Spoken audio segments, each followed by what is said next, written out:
Hey, this is Chad Gleaves with 411 Internet Safety. Hey, I really appreciate y'all taking a look at the iBoss. It's a great filter. I've looked at a lot of different filters. I've tried a lot of different filters. I have friends that even use a lot of different filters. So I feel like I have a lot of experience with this. And I've chosen the iBoss because I can't find a way to get around the iBoss. It's a very, very good web filter. If you have a software-based filter, I could get around that in about 20 minutes. It's and sometimes faster than that, depending on the setup of the software filter. Now, when I call the company and I tell them that, they get really upset with me. I just have to be real persistent, and I've made a few phone calls, and they've finally said, "Oh yeah, I guess you can get around our software." So take a look at the iBoss. I think you're going to be really happy with your purchase. This tutorial is just getting started with the iBoss. I'm going to show you how to set up your email reporting, how to get your password set up, and just get started with the iBoss. The next step is to begin setting up the filtering for your children, your teens, and your adults. There's 3 more tutorials that each go into how to set it up for each group. Let's get started here. If you want to get into the iBoss, just open up Internet Explorer or Firefox or any other web browser there and type in myiboss.com. And this is not going out to the internet. It's going to be rerouted to your local appliance, the iBoss there. So when you bring that up, the first thing that comes up is you must activate. Go ahead and click that button and go through the activation. This activation is a very easy 3-step activation. It won't take you long. Once you get done with that, come on back here and we'll continue on. The second thing here is notice that this disable button is here, the disable button. You can disable it for 15, 30, 1 hour, 2 hours, 12 hours, 24 hours until re-enabled. I would never use this unless you're about to work on something that you need internet, because when you shut this down, it shuts it down for the filtering for your kid down the hall. It shuts it down for anybody else in your home, the wireless network. It will allow them to surf without being monitored or without any filtering whatsoever. So to set this up for a kid, the first thing you need to know here is how to view the log report. This log report shows you how many violations, breaks it down by ads, adult and video, keeps breaking it down all the way down.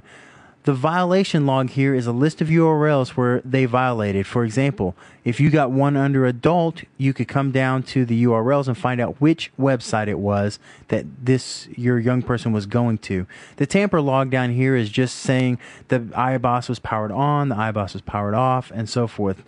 I don't know how helpful the tamper log is, but the other two are very helpful. Let's go back, hit your back button, and go to Edit Preferences. And we need to look at a couple things here. These 2 items right here. We need to set up and change the password. This is for the iBoss. This is so that your kid cannot type in myiboss.com and change the settings. So we're going to put a password in here. You can put any password you want. Confirm the password. And then make sure, of course that's not the right password. I'm just typing something here. Enable password recovery and put your email address in there. So if you forget the password, you can get your password again without having to reset the iBoss and reset it up. Once you get done, push save. Now go back to home, push edit preferences one more time, and set up your email reports. What this does is that ever so often you're going to get email reports to where your child was going, or the teens or adult or whatever. You want to enable that. Enable email reporting, and you can put as many emails as you want in here. For example, you can put both parents in there, and they have an example of joe@email.com, and then put a semicolon in there, and then put another email address like emily@email.com. And once you've got that in there, the last thing you want to do is scroll down to the bottom and schedule when your emails go out. The one I like the best is send report logs weekly, and you can set a time for that. Push save. Alright, go back to home, and we're done with editing preferences. We need to go to identify computers and users. Once we're here, I cannot tell you how your home network's set up, but I can tell you this. There are 3 tabs across the top. We're not going to go into groups tab, not really necessary right now, but if your son or daughter, your child has a computer in another room or in the same room, but they have their own computer, then you're going to want to use this. And what you're going to do, for example, this is the computer I'm on right now. You would scroll down to this computer. Let's say this was your kid's computer. We'd push add. Once it goes to add, we're going to name this kid's computer. You can name this Johnny's little computer. We could say Johnny computer. And what kind of rules? Well, remember, we've been working with group 1. So we're going to do that, and we're going to put no notes, really. We could put anything we want in there. Push save. Cannot contain apostrophes. Yikes. Let me take that out. All right, now push save. And we're going to push done. Now we have Johnny's computer. It's in group 1. You can look it up by MAC address, or you can look it up by IP address. No other computers are listed. Now, if you have 4 or 5 computers, you'd want to go in and find out which computer is which. The easiest way to do this is to unplug all your computers, except the one you're working on here, and one at a time, plug them in. And once they show up, you'll keep pushing refresh. Once they show up, just go ahead and type the names of each computer as you plug them in. And keep pushing refresh as you plug them in so that you can find out whose computer is who. Sometimes this is confusing if you're just looking at, 192.168.1.100. I don't know what that is. I mean, I actually do, but it could be confusing for people.